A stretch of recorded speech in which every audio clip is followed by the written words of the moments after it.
Hi guys, and welcome to an oil painting tutorial on how to paint a moth. Real quick before I begin, I wanted to remind you guys I'm having a back to school sale, so if you want to get 20% off of your order, just use the code BACKTOSCHOOL at happyd-artist.com. And the sale ends September 30th.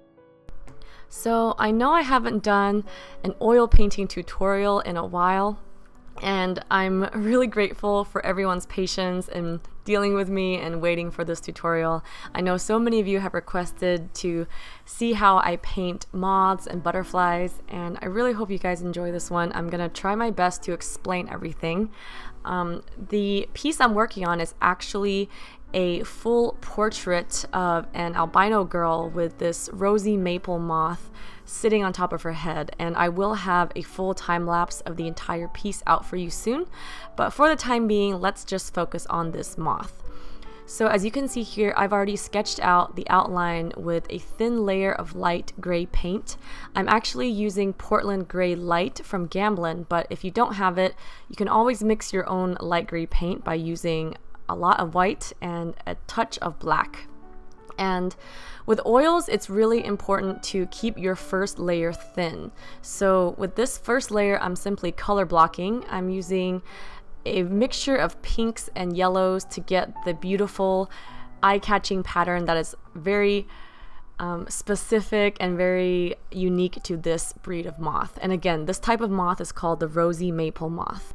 And one trick I have to get the shape of the wings exactly perfect and looking very realistic is a trick that I picked up in drawing class. I remember when I was probably 13 and I was taking a intro to figure drawing class, and they said that a lot of people, for example, when they first learn how to draw a human face, it ends up looking very cartoonish and very unrealistic because we have a preconceived notion or like almost a prejudice in our minds based off of our visual memories of what we think certain features should look like. So for example, people oftentimes draw the eyes in the shape of a football because they think that's what an eye shape is, when in reality, an actual human eye, if you want to draw it realistically, is not as simple as simply a football shape. It's actually very organic, has many tiny little curves and little dense and unpredictable forms that the eye can take on. And those little things are kind of what separates a realistic eye from a very cartoon looking eye. So with wings of moths and butterflies, try to forget what you think the wing shape should be, but rather almost try to blindly copy the shape of the wing and not think about it being a wing.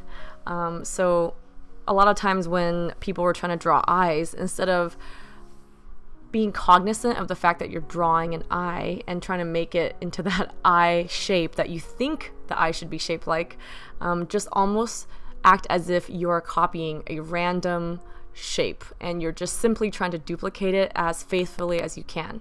And when you have that kind of mindset going into it, I found that getting the shape of the wings right was a lot easier. So for the second layer, I am using a slightly darker, more opaque layer. I'm mixing less paint thinner, or actually no paint thinner at all. I'm pretty much using paint without any mediums. That way it has really opaque coverage. The color that I'm using for the base of the wing is called Luminous Opera, and it's from Holbein. And I am mixing it in with a little bit of gray. So the gray I used earlier for the rough sketch was Portland Gray Light, and then I use a slightly darker gray, which is called Turret Gray from Gamblin. And again, you don't have to buy a bunch of different shades of gray. You can simply mix your own by mixing black and white and adding more and more black to get the gray darker. But yeah, the gray that I'm using is to help kind of tint the wing to make it a little less overly saturated. The shade of Luminous Opera from Holbein is extremely bright and almost neon, and while it is very beautiful, I still wanted the moth to look a little bit more realistic and natural, so I tone it down with grays, and I use the dark gray for the darker parts of the wing, and then I use the light gray for the little highlights. And when you get this close up to a moth or a butterfly, you'll notice that fuzzy and furry and cute, and they have little hairs on the wings. So in this case, I definitely found myself struggling with trying to make the wings look flat, because wings are not supposed to be like a rounded form. They're almost flat like paper. But also I wanted to give them some three-dimensionality, and I wanted to, add the little hairs and little highlights to make the wings look like they're fluffy and soft. But I found that when I was too generous with the shading, it ended up rounding out the wings and making them no longer look flat. So a tip I have in mind for that is to make sure your shadows are very short and harsh. So if you have a shadow in which the gradient moves from one end of your form to another, it makes the whole form look curved. But if you have a shadow that's really short and abrupt only on one edge of your form, then it makes it look like the form is sitting on top of something else. So I'm hoping that makes sense. You can see kind of where the top wing touches the bottom wing. There is a very short and abrupt dark gray border, and that's to denote the top wing being on top of the bottom wing. And if I were to go in and kind of smooth that shadow out and make it very, very gradual, it won't have that same effect. So right now I'm just drawing in the little veins on the wing, and this moth is actually quite a simple moth to start off with because it has very simple shapes and it's only 2 colors. And one thing I found when I looked at a zoomed in photo of this moth is that there are these beautiful, very subtle little veins running from the root of the wing, which starts in, correct me if I'm wrong, I think it's the thorax and the abdomen of the moth, and it branches out and touches the outer perimeter of the wing. So make sure that your lines converge all at a single point. And wings are almost like triangles in the sense that there's only one little joint and one little sharp vertice that touches the body, and the rest of it flies out. So make sure you don't have too many parts of the wing touching the body directly, and make sure all of your veins converge at the vertice which touches the body.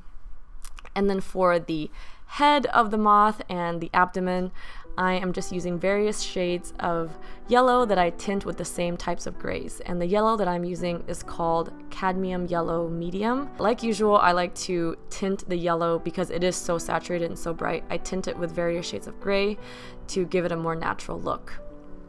And finally, after I have all my colors done, I'm going in with this dark tauric gray to really kind of almost like a reverse highlight. So using a really dark color, I like to pop out the really indented parts of the body to make them look very 3D, very sunken in.